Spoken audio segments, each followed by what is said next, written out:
Kembali lagi bersama Didik di sesi berlayar pada malam hari ini. Baik, sekarang kita akan berbincang mengenai menuntut ilmu sampai ke negeri China melalui Chinese Government Scholarships. Nah, kebetulan sekali kita akan berbincang-bincang bersama seseorang yang istimewa nih, yaitu narasumber yang pastinya kalian penasaran kan? Oke, aku bakalan kasih clue-nya nih kepada kalian sekalian, terkait dengan narasumber kita satu ini. Jadi, beliau ini pernah menjadi female presenter pada PT Surya Madistrindo. Kemudian, beliau juga menjabat sebagai analis keuangan inkaso PDAM Tirta Medal Sumedang. Narasumber kita pada malam ini merupakan narasumber yang istimewa nih, Sobat Didik, karena beliau ini telah menorehkan banyak prestasi. Oke, baik, saya akan sebutkan beberapa prestasi yang sudah ditorehkan oleh beliau. Pertama, beliau pernah juara satu lomba mewarnai tingkat Kabupaten Sumedang, kemudian juara harapan satu storytelling tingkat Kabupaten Sumedang. Kemudian beliau juga pernah mendapatkan juara harapan 2 Olimpiade Biologi tingkat Kabupaten Sumedang. Selanjutnya beliau juga pernah menjuarai juara satu karya tulis bidang IPA. Selanjutnya juara 3 Muslimah Modeling tingkat Kabupaten Sumedang. Kemudian beliau juga merupakan seorang penulis buku nih, Sobat Didik. Selanjutnya juara satu lomba pidato di Binus University. Kemudian beliau juga pernah terpilih menjadi Mojang Pendidik Kabupaten Sumedang pada tahun 2021. Selanjutnya dia juga terlibat dalam liputan di Metro Sinwen beasiswa Inti CJS berprestasi. Selanjutnya beliau juga pernah terlibat dalam liputan toko di Apa dan Siapa Koran Pikiran Rakyat. Selanjutnya beliau juga pernah terlibat liputan toko di Success Story Koran Tribun Jawa Barat. Kemudian beliau juga pernah terlibat liputan online di Koran Sumedang Express. Wah, narasumber kita sudah join nih, Sobat Didik. Senang sekali lihat Kak Meli ini. Halo, salam kenal. Aku Muhammad Satrio Sujud yang akan menjadi moderator pada sesi berlayar kali ini. Apa kabar, Kak? Alhamdulillah baik, Mas Sujud nih. Saya manggilnya Mas Sujud apa Mas Satrio ya? Mas Satrio aja, Kak. Bisa Mas Satrio, Satrio. terserah aja, Kak. Iya, boleh. Iya. Ya ampun, senang sekali ya hari ini bisa dididik ini bisa berbagi pengalaman, berbagi cerita. Pertama juga saya haturkan terima kasih ya kepada Heart Logic, kepada Dididik dan juga seluruh jajaran yang ada di dalamnya. Sedikit cerita ya, ini salah satu Pranalaling Heart Logic ini salah satu sponsor dari Moka Jabar ya Mas Sujud. Waktu itu saya mengikuti kelas dari jam 5 kalau nggak salah sampai jam 6 dan itu benar-benar keren banget, itu programnya semua keren, orang-orang di dalamnya juga keren dan kita semua tuh teman-teman semua tuh nggak bisa berkata-kata lagi kayak wow gitu, ini keren banget gitu Mas, dan alhamdulillah suatu kehormatan sekali malam ini bisa bersama Mas Sujud bersama teman-teman semua berbagi di berbagi layar ini. Gimana nih kabarnya Mas Satrio? Alhamdulillah, saya baik, Kak Meli. Alhamdulillah, saya baik. Oke, Kak.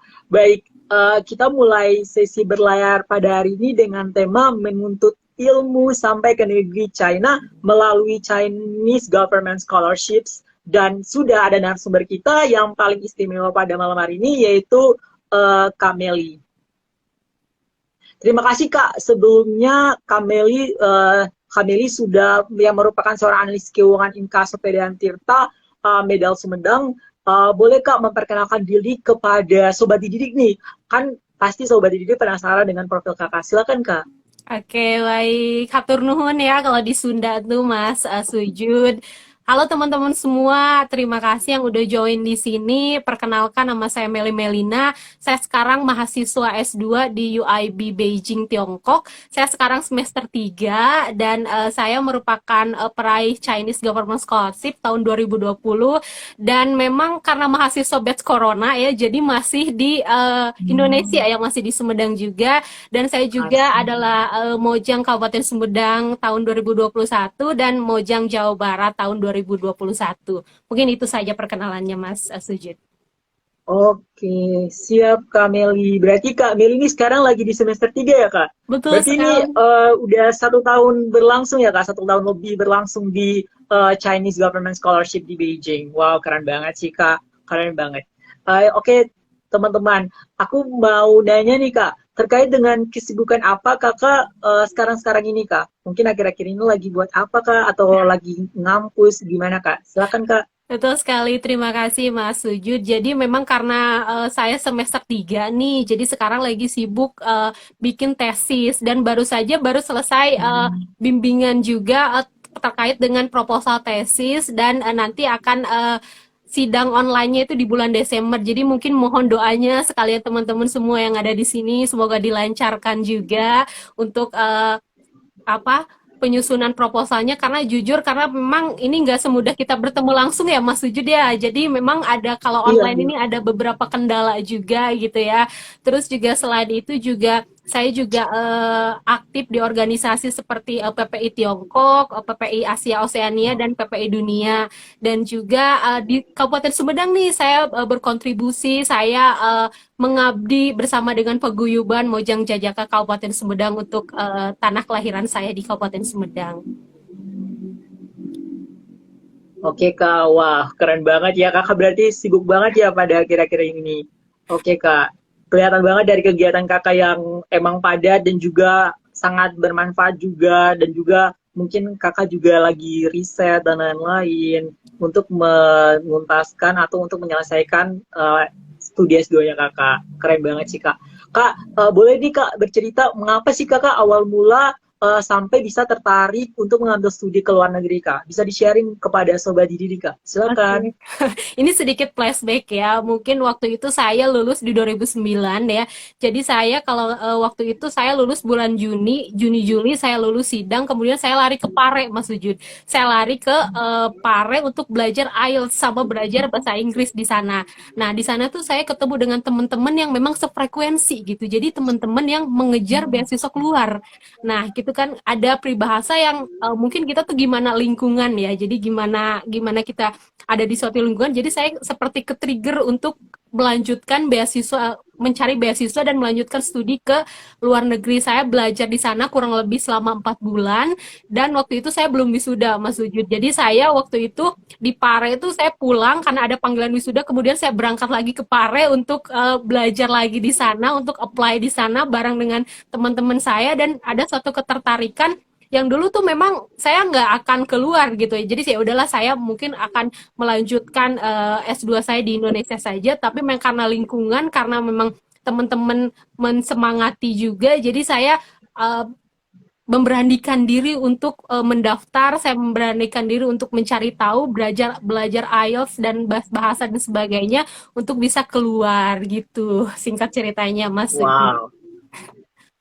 Wow, sangat penuh struggle banget ya, Kak. Jadi nggak langsung tercetus, jadi harus ada tahapannya gitu loh, kayak yang seperti Kakak sampaikan tadi. Mulai dari mencari informasi terkait beasiswanya, habis itu searching, kemudian belajar bahasa Inggris sampai jauh-jauh ke Iya. Pare nih, Kak. Kakak keren banget sih dan penuh benar-benar perjuangan ya, Kak. Keren sih. Lalu aku kepingin tahu nih Kak, kenapa negara China itu menjadi pilihan Kakak untuk melanjutkan studi S2 Kak? Bisa di-share Kak? Oh baik, makasih Mas Uju. Jadi memang dari dulu ya kita sering mendengar peribahasa tuntutlah ilmu sampai ke negeri Cina ya, terutama itu di hadis di Islam ya. Nah saya tuh seperti penasaran ada apa nih di China gitu kan. Kenapa ada sampai tercetus kata-kata belajarlah menuntut ilmu sampai ke negeri Cina, walaupun memang ada suatu cerita juga bahwa dari dulu tuh di Jazirah Arab tuh kan, dari Jazirah Arab China itu ya, waktu Rasulullah tuh itu memang sangat jauh, dan memang itu bisa dikatakan bahwa kita tuh harus belajar menuntut ilmu tuh sejauh-jauhnya gitu gitu. Nah, kenapa China di situ balik lagi karena memang saya kan S1-nya juga ekonomi ya Mas Sujud ya. S1 saya ekonomi, kemudian juga saya pengen ngelanjutin, saya pengen relate nih karena cita-cita dulu saya pengen jadi dosen nih Mas.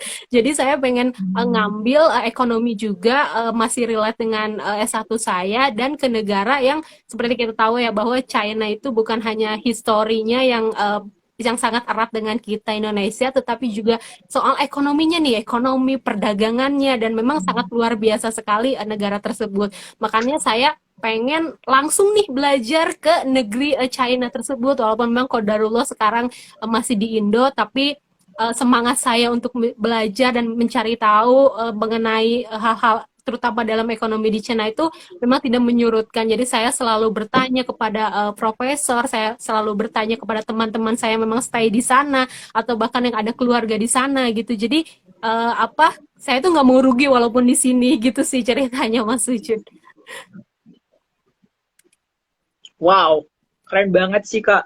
Berarti Kakak tuh sudah memperhitungkan matang-matang ya terkait dengan mengapa harus pilih negara China sebagai tujuan negara studi S2 nya Kakak. Berarti udah benar-benar bukan bukan Kakak langsung milih gitu loh. Berarti Kakak udah riset, kemudian udah tanya-tanya kepada orang-orang yang sudah pernah mendapatkan beasiswa sebelumnya, dan juga udah benar-benar udah dihitung matang-matang gitu loh.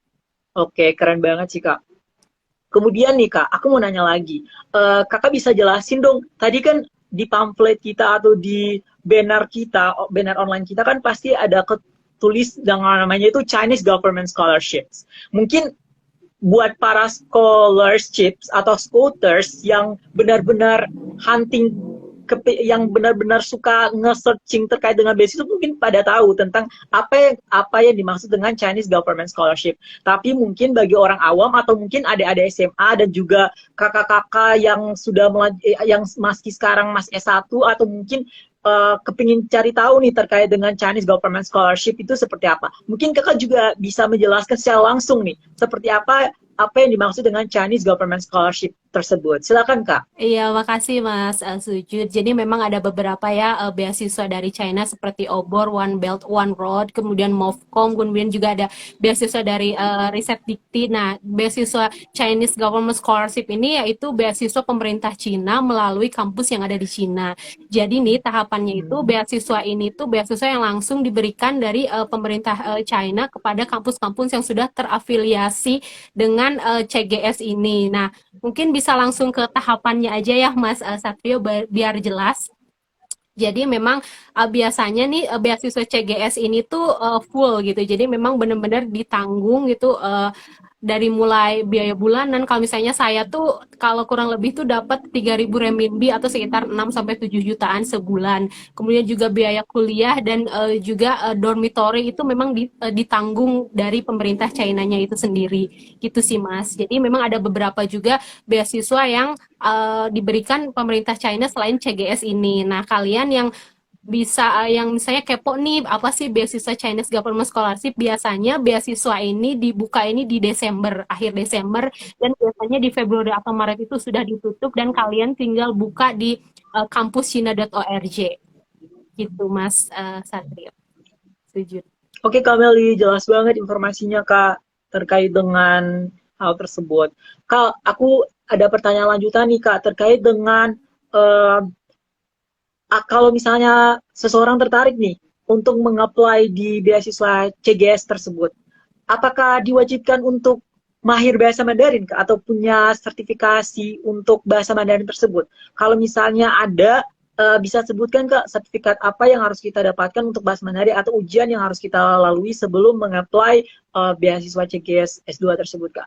Oke, makasih Mas Sujud. Jadi memang sekarang tuh ya sesuai aku dapat info ya dari beberapa senior juga dari beberapa teman juga bahwa memang CGS tahun sekarang itu memang diwajibkan HSK ya. Jadi walaupun yang ngambil bahasa Inggris seperti saya nih, jadi diwajibkan itu HSK level 3 minimal. Jadi kan HSK itu ada HSK 1, 2, 3, 4, 5, bahkan yang tertinggi 6. Jadi HSK 3 tuh bener-bener sekarang tuh diwajibkan selain penunjang seperti TOEFL atau IELTS. Jadi kalau teman-teman ya anak-anak S1 atau misalnya adik-adik SMA kalau mau daftar CGS persiapin dari sekarang untuk belajar Mandarin gitu. Hmm, oke. Wah, berarti HSK iya Kak tadi. Betul. Iya, iya. Berarti harus kurus itu dulu sampai di level 3 baru bisa mengapply untuk beasiswa CGS tersebut. Kak, aku kepengen tahu dong proses persiapan kakak itu seperti apa? Dari awal pada saat kakak udah mau tertarik nih untuk apply CGS itu seperti apa Kak? Bisa lebih spesifik lagi Kak untuk proses tahapannya agar teman-teman sobat didik ini dapat tertarik dan mau untuk mengapply kalau misalnya mereka mau berniat untuk mengapply beasiswa tersebut Kak. Iya, makasih Mas Silakan Sujud. Kak. Jadi memang pertama itu kita cari tahu mengenai info biasanya nih infonya itu CGS itu dibuka di akhir Desember sampai dengan Februari atau Maret gitu ditutupnya. Jadi kita tuh biasanya buka di kampus china.org di situ nanti kita pilih kampus nih yang udah terafiliasi dengan CGS sesuai dengan biasanya aku dulu list dulu nih misalnya kampus yang jurusan aku apa aja yang di cover sama CGS terus jurusannya terus di situ kan ada English Stout sama Chinese Stout yang pakai Mandarin ya kebetulan aku ngambilnya bahasa Inggris juga. Nah kemudian di situ juga siapkan berkas-berkas yang dibutuhkan. Nah berkas apa aja sih, dokumen apa saja sih yang dibutuhin? Biasanya itu formulir kampuschina.org. Nanti kita kalau udah bikin akun ya di web CSC itu, nanti kita ada satu formulir. Formulir itu biasanya kita isi kayak nama, nationality, alamat, nomor paspor dan sebagainya gitu kan. Nah, nanti setelah diisi itu kemudian siapin biasanya itu ijazah. Nah, ijazah itu transkrip dan nilainya itu udah dilegalisir, kemudian juga udah ditranslate ke bahasa Inggris sama apa penerjemah tersumpah nih. Dulu aku sampai nyari penerjemah tersumpah yang jadinya harus besok karena emang bener-bener mepet banget gitu ya pengalaman aku. Jadi buat teman-teman tuh bisa persiapin jangan sampai mepet juga gitu ya. Kemudian juga study plan. Jadi study plan itu pakai bahasa Inggris. Rencana kita apa, mau belajar tuh kita tuh seperti apa, terus motivasi kita tuh apa sih, misalnya ke kampus itu, ngambil jurusan itu, gitu, seperti itu. Kemudian juga surat rekomendasi itu minimal 2 ya. Dulu aku surat rekomendasi itu dari rektor satu sama dari kepala daerah Bupati Kabupaten Sumedang. Nah, kalian bisa dari misalnya dosen atau misalnya rektor atau misalnya instansi-instansi yang memang mendukung dan tahu banget karakter kamu gitu, karakter diri kita sendiri gitu kan. Nah, kemudian juga medical check up itu nanti kita ada formulir juga, nanti kita download kemudian kita isi kasih aja ke rumah sakit atau klinik-klinik dulu aku di Prodia ya jadi memang dulu tuh apa medchecknya itu memang benar-benar detail banget sampai ada tes HIV juga terus juga ada segala macam dulu aku sedikit cerita ya dulu aku medcheck itu pas corona tuh baru ke Indonesia loh bulan Februari tuh pas Wow. iya pas corona tuh mulai merebak di China di Wuhan gitu jadi ada beberapa pertanyaan banget gitu jadi nih bener nih kamu mau ke China bener nih kamu mau kuliah di sana ini corona nih gini terus jadi bener-bener detail banget ditanya dan memang itu salah satu tantangan aku pada saat 2020. Nah, kemudian juga admission letter biasanya itu dari kampus kalau misalnya kita menghubungi kampus terlebih dahulu.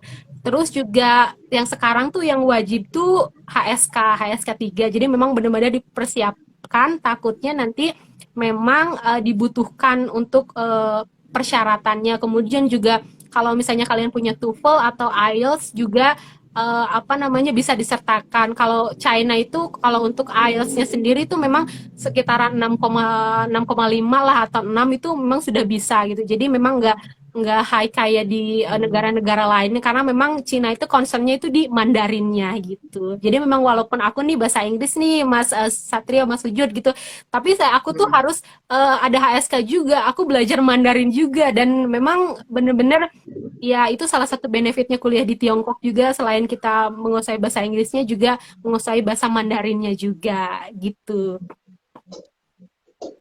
Wah, benar-benar kesimnya di sama perjuangan kakak dan juga yang bikin aku sangat berkesan pada saat kakak menyampaikan prosesnya itu adalah kakak itu gimana ya kayak mau untuk mengapply meskipun keadaan dan situasi lagi tidak memungkinkan atau lagi runyem seperti yang pada saat tahun 2020 kita kemarin itu lagi corona tapi kakak semangat kakak dan untuk sesuatu tujuan untuk melanjutkan studi itu nggak berhenti di situ loh. Berarti kakak tuh masih tetap genjot untuk melanjutkan studi ke negara tersebut dengan beasiswa CGS tersebut. Itu merupakan apresiasi saya yang sangat besar sekali buat kakak karena kakak bukan cuman hanya orang bilang ikut alur saja, tetapi berani untuk melawan ombak tersebut, yaitu ombak yang gelombang kemarin kak pandemi yang sangat meresahkan semua orang dan sangat membuat kita terhambat di beberapa sektor.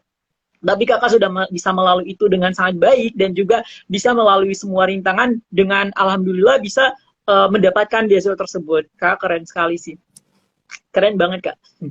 Kemudian kak, aku mau tanya nih terkait dengan kakak kan tadi udah bilang bahwa cakupan beasiswa kakak itu per bulan tuh sekian-sekian.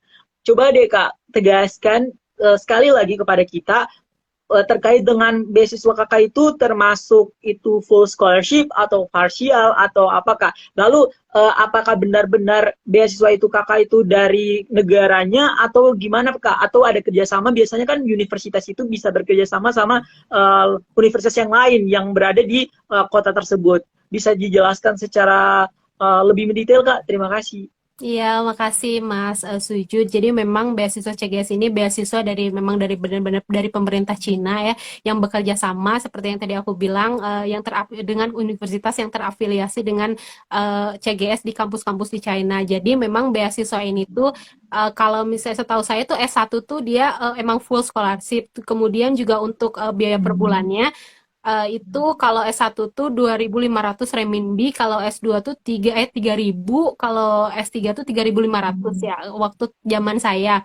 Dan itu dikasih sama per bulan. Kemudian juga untuk dormitory juga disediakan dari kampus, kemudian juga untuk biaya kuliah dan sebagainya itu sudah termasuk mencakup beasiswa tersebut. Jadi memang benar-benar full aja seperti yang aku sekarang nih, aku nggak apa namanya nggak mengeluarkan uang sedikit pun gitu, walaupun memang ada yang dari teman-teman dari negara lain yang memang harus bayar gitu melalui proses persyaratan persyaratan yang rumit gitu, yang memang benar literally benar-benar bayar, dan aku cuma ikutin kelas dan nggak bayar, dan itu memang salah satu keuntungannya juga gitu di CGS ini. Dan memang saya juga apa nanya ke teman-teman saya di kampus saya itu satu SKS-nya tuh bisa sampai 6 sampai 7 juta dan saya ngambil 37 SKS. Jadi bisa dibayangkan ke teman-teman saya yang harus bayar gitu satu SKS-nya tuh 7 jutaan lebih dan saya nggak bayar gitu.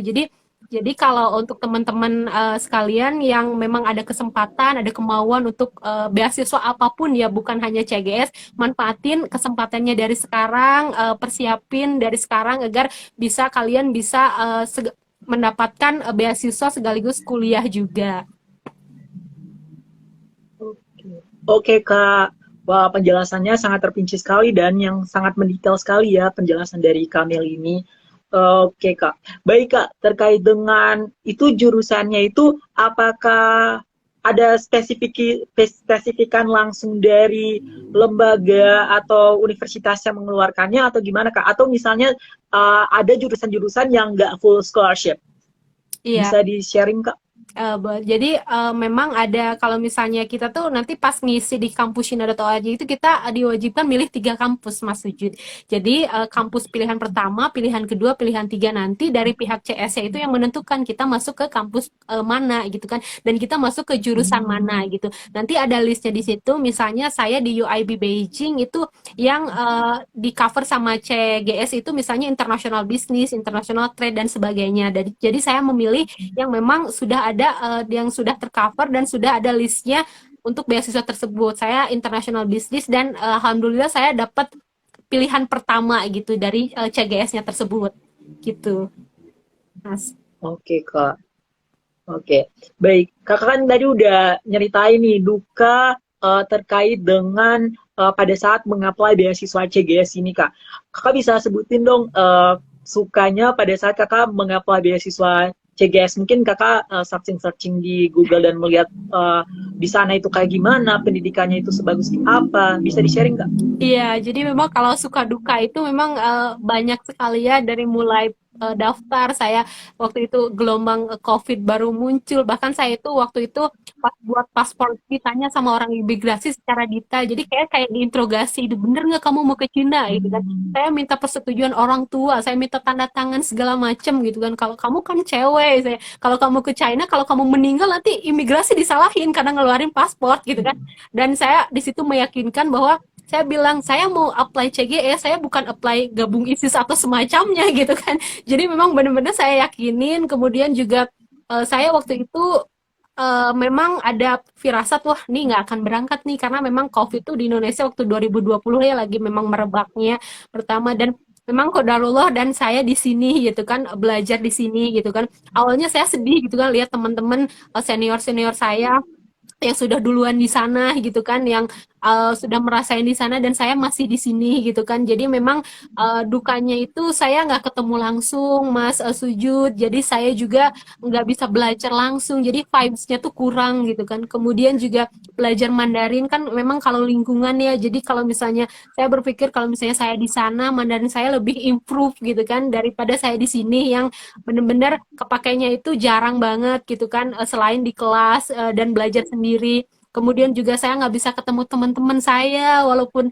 walaupun di WeChat gitu kan saya selalu bersua selalu ngobrol tapi saya pengen ketemu langsung gitu kan ngerasain bertatap muka dan sebagainya kemudian juga dan dukanya juga saya sekarang kan lagi nyusun tesis gitu kan jadi komunikasinya itu kan memang sama profesornya itu kan memang ada beberapa mungkin kesibukan profesornya itu sendiri yang memang apa namanya balasnya itu nggak fast respon gitu jadi saya kayak nunggu gitu ya Allah gitu kan saya harus nunggu gitu kan jadi memang disitulah tantangannya kemudian juga sukanya karena memang saya masih di sini Mas Sujud jadi saya bisa ngerjain beberapa hal jadi saya bisa ngerjain saya ikut Mojang dan saya terpilih saya ikut Moka Jabar juga kemarin kemudian juga saya di sini bisa berkegiatan juga bersama paguyuban Moka Sumedang kemudian saya juga bisa ngurus organisasi di sini jadi memang ada plus minusnya gitu saya di sini gitu Mas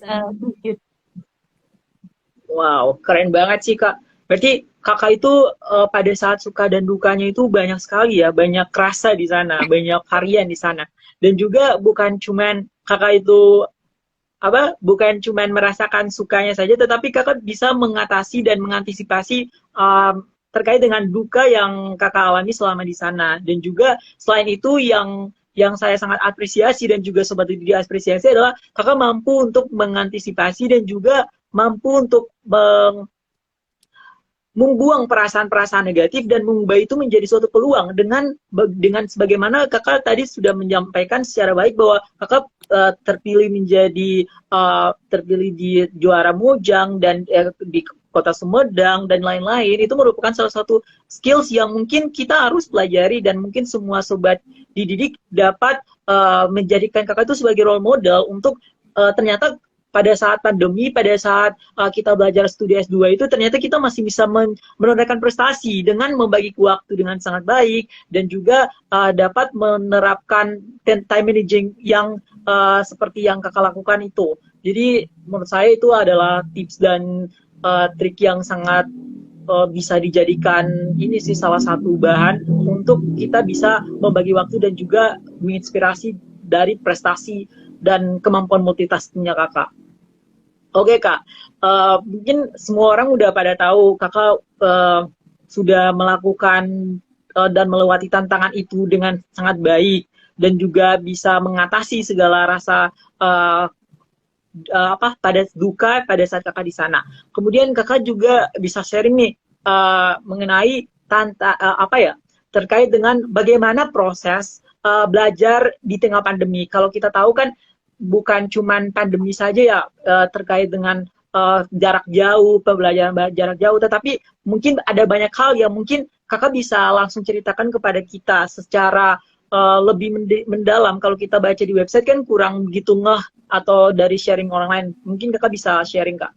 Iya, baik, makasih Mas Sujud. Jadi memang belajar di apa tengah pandemi ini memang gampang-gampang susah ya. Jadi selain kita tuh pertama itu kita harus menjaga mood kita, menjaga kebahagiaan kita agar kita tuh walaupun memang belajar di rumah bisa mengikuti ya. Kemudian juga kalau menurut saya itu waktu ya. Jadi memang waktu tuh kadang walaupun memang beda sejam di China, tapi teman-teman saya ada yang beda berapa jam gitu kan. Jadi memang itu bener-bener tantangan banget. Nah, kemudian juga kalau di China sendiri, kita tuh biasanya pakai Tencent. Jadi Tencent tuh semacam aplikasi kayak Zoom itu, cuma dia buatan dari China itu sendiri. Memang sama kayak Zoom gitu, cuma ada beberapa perbedaan di sana, sedikit perbedaan.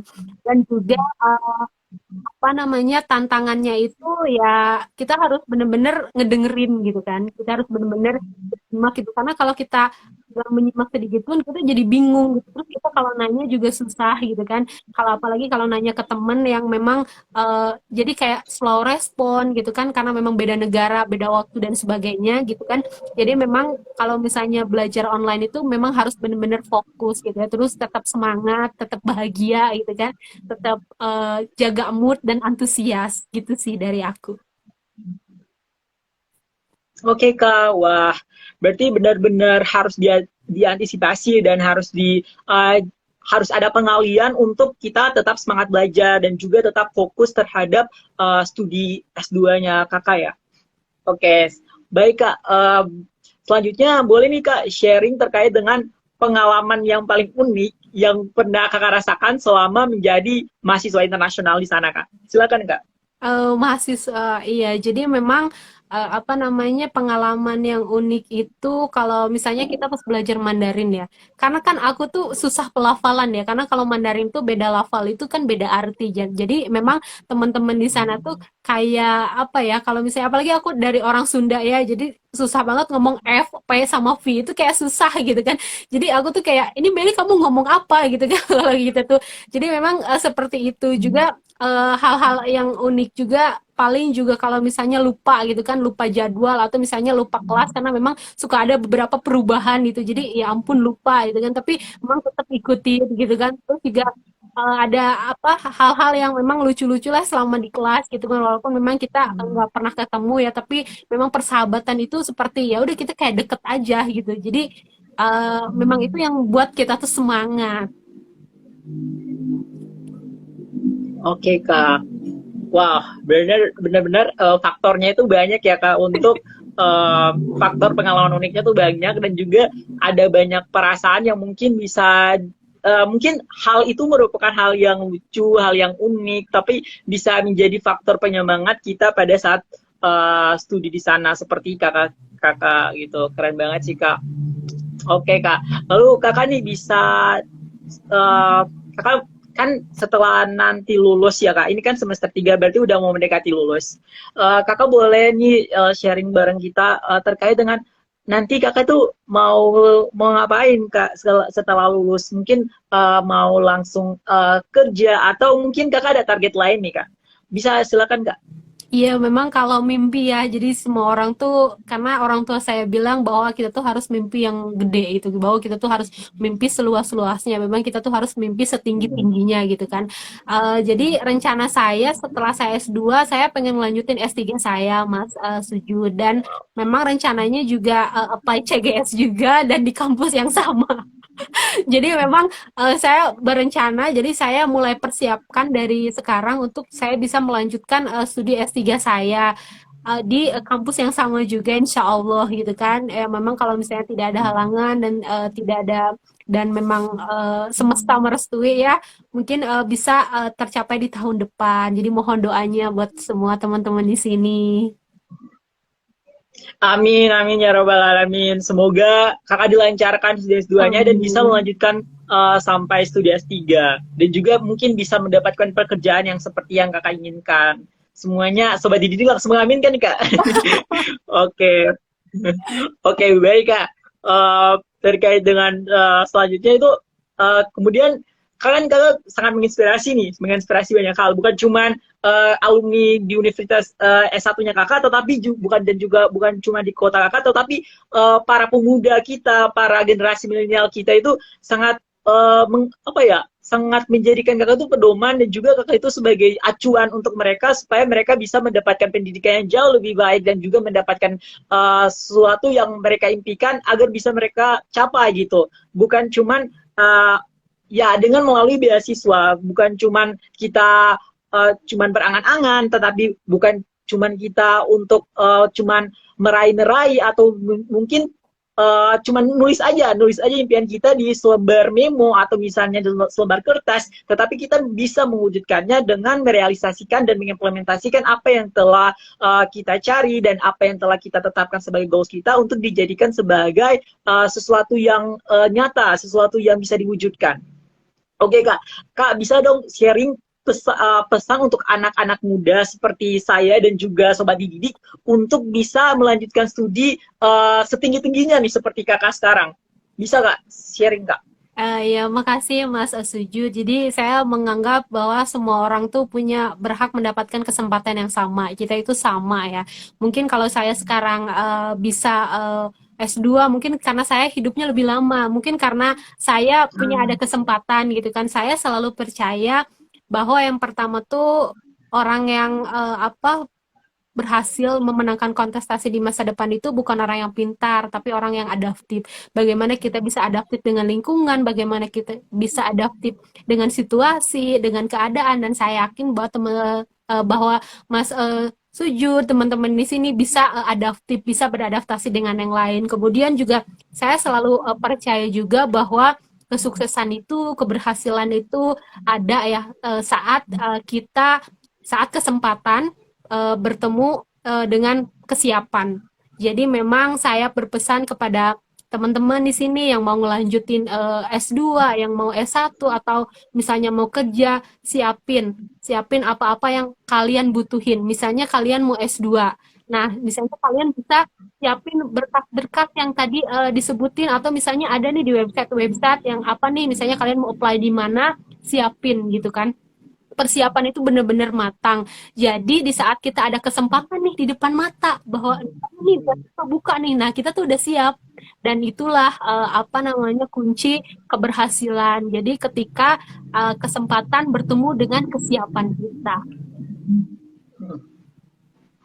Gitu. Wah, benar-benar menginspirasi, dan tips-triknya itu benar-benar ini ya tepat banget ya, benar-benar yang sekarang kita butuhkan. Karena menurut saya juga kesempatan itu nggak datang pada saat kita mau mengapply, tetapi kesempatan itu datang pada saat kita benar-benar niat untuk mengapply. Jadi tergantung daripada kita mau bisa mengadaptifkan diri kita dengan lingkungannya, atau misalnya dengan tahapan-tahapan pada saat proses penyeleksian dari scholarship CGS tersebut. Tetapi kita juga harus punya niatan tulus untuk benar-benar mau melanjutkan studi ke situ, dan juga mau melakukan sesuatu untuk negara kita. Dan juga mungkin seperti kakak, bukan cuma berhenti di S2, tapi kakak juga kepingin melanjutkannya sampai ke S3, seperti yang kakak bilang bahwa kita harus menempuh pendidikan sampai ke negeri Cina dan bermimpi setinggi-tingginya. Itu yang saya kutip dari Kak Mili pada malam hari ini.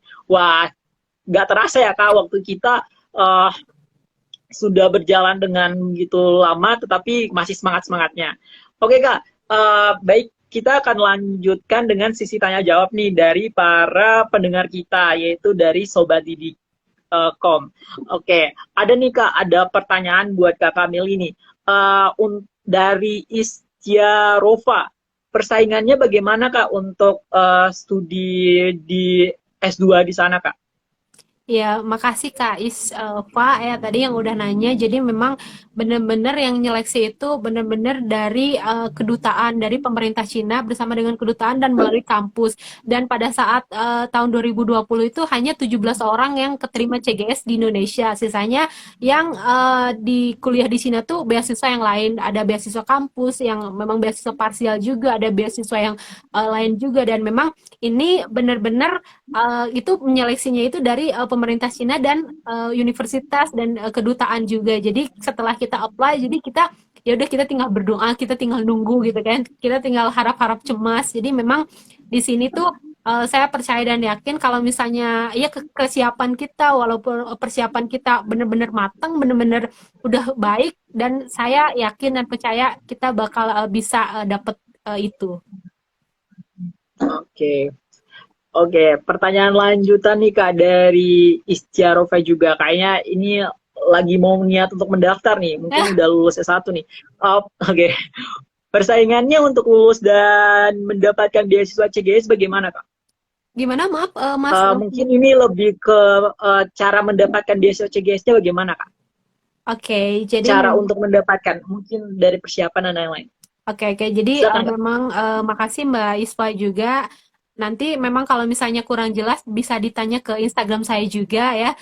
Karena saya sangat welcome sekali ya dengan teman-teman yang nanya itu. Saya selalu seneng Mas Sujud, saya selalu seneng bisa ngebantu teman-teman dan biar bisa kayak saya gitu kan. Nah, mungkin kalau untuk Wow. mendapatkan CGS itu bisa firstnya itu info juga nih. Infonya mungkin bisa dari mulai Desember sekarang nih yang udah buka nih. Jadi syarat-syaratnya itu kan memang setiap tahun tuh sama ya, paling paling juga mungkin ada beberapa perubahan seperti ASK yang ditingkatkan atau segala macam ya, mungkin dari perubahannya itu bisa disiapkan dulu dari yang tadi kita bahas ya, dari persiapannya. Misalnya saya juga dulu persiapin kayak surat recommendation letter, study plan gitu, dan saya persiapan paspor dan sebagainya tuh dari awal gitu kan. Jadi memang setelah itu dibuka tuh jadi saya tinggal medcheck kan, kalau medcheck itu 6 bulan ya masa berlakunya, jadi memang harus bener-bener eh, Hamin berapa bulan gitu kan, karena takutnya juga medcheck itu nggak kepake, terus juga jadi tinggal persiapan hal-hal kecilnya aja gitu. Jadi mulai dari sekarang saya persiapan bahasa nih penting, bahasa Mandarin gitu kan, jadi kan bisa beli buku HSK 1, 2, 3 pelajaran sendiri gitu. Oke. Wow. Keren banget sih Kak. Kak ada pertanyaan lagi nih. Untuk terkait dengan bahasa Mandarinnya itu dipersiapkan berapa lama Kak? Kalau untuk Kakak pribadi? Oke, jadi karena memang Silakan Kak. waktu zaman saya tuh nggak ada requirement untuk HSK sendiri ya, hanya untuk TOEFL dan IELTS karena memang saya bahasa Inggris. Tapi yang saya dengar apa namanya sekarang udah ada HSK, jadi memang Mandarin itu bener-bener susah gitu. Dan saya bilang bener-bener susah dan memang persiapannya itu harus bener-bener matang sekali. Jadi memang mulai dari sekarang itu biasanya teman-teman saya itu 8 jam tuh katanya kurang untuk belajar Mandarin, dan itu masih masih masih mereka tuh masih masih nggak lancar gitu walaupun udah 8 jam lebih sehari. Dan apa kabar aku gitu kan yang nggak kayak mereka seharian gitu kan. Jadi memang bener-bener harus diseriusin, difokusin untuk belajar Mandarin juga, karena toh juga walaupun kita nanti pakai bahasa Inggris kan di sana juga untuk bertahan hidup ya, karena memang mainland China itu kan bahasa Inggrisnya juga nggak kayak yang lain. Jadi memang bener-bener bahasa yang dipakai itu bahasa-bahasa Mandarin. Jadi memang bahasa bahasa basic yang kayak kita mau beli makan, kita mau ke sini, nanya alamat tuh Iya. harus bener-bener bisa gitu, gitu Mas Sujud. Iya.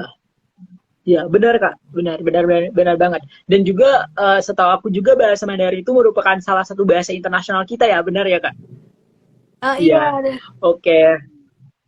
Iya, jadi menurut aku itu yang tadi kakak bilang itu memang sangat diperlukan sih terkait dengan persiapan bahasa Mandarin itu benar-benar kita harus niat. Apalagi kalau kita sekarang ya, misalnya aku ya yang SMA-nya itu nggak ada bahasa Mandarinnya Kak. Jadi SMA aku tuh for your information, aku tuh sekolahnya tuh yang pas diajarin tuh yang SMA karena aku sekarang jurusannya hukum dan aku SMA juga itu pernah diajarin itu selain bahasa Inggris adalah bahasa Jerman dan juga bahasa Jermannya itu dipelajari itu pas kelas 10 SMA doang dan kelas 11 SMA itu nggak lanjut untuk belajar bahasa Jerman lagi. Jadi udah kayak belajar bahasa umum untuk sekolah SMA pada umumnya. Jadi menurut aku itu info yang sangat penting banget sih dan info yang sangat bermanfaat sekali Kak. Kak, ada pertanyaan lagi nih dari Sobat Didik terkait dengan berkas. Menurut kakak berkas apa yang paling sulit ketika kita mau mengapply beasiswa CGS Chinese Government Scholarship tersebut Kak?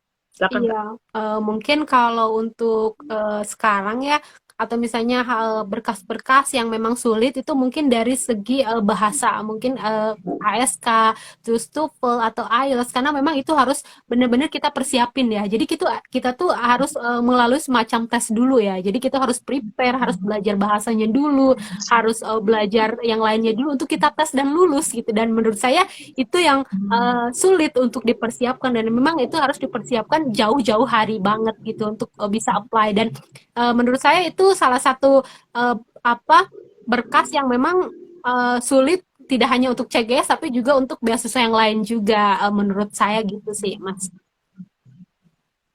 Oke, siap, Kak.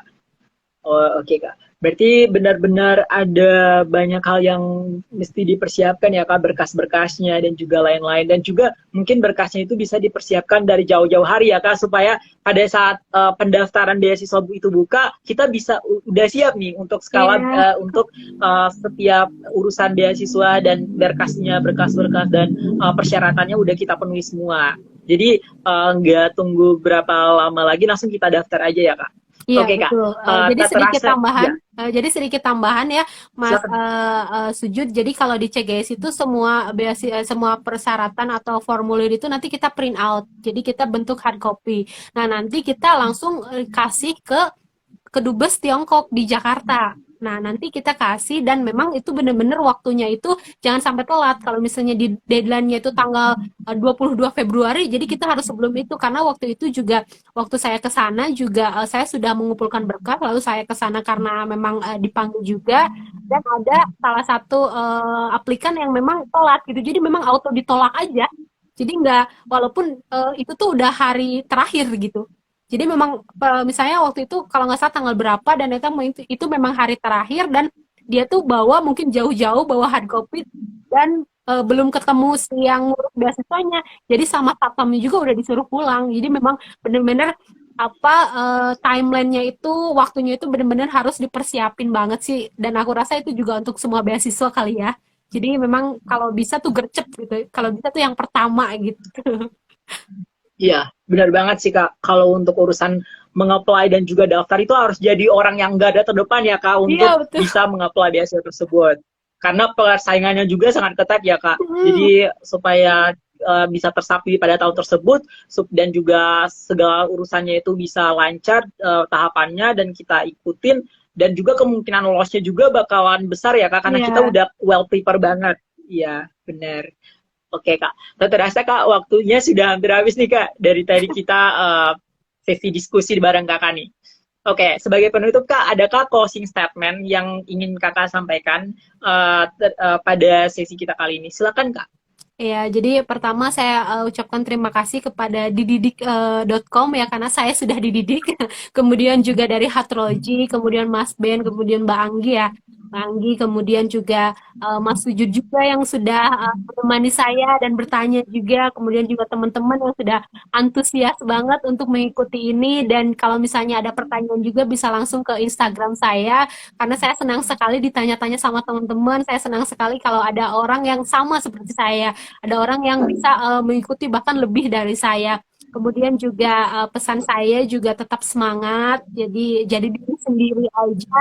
Terus juga apa namanya, kita harus bisa adaptif juga, dan sukses buat semuanya.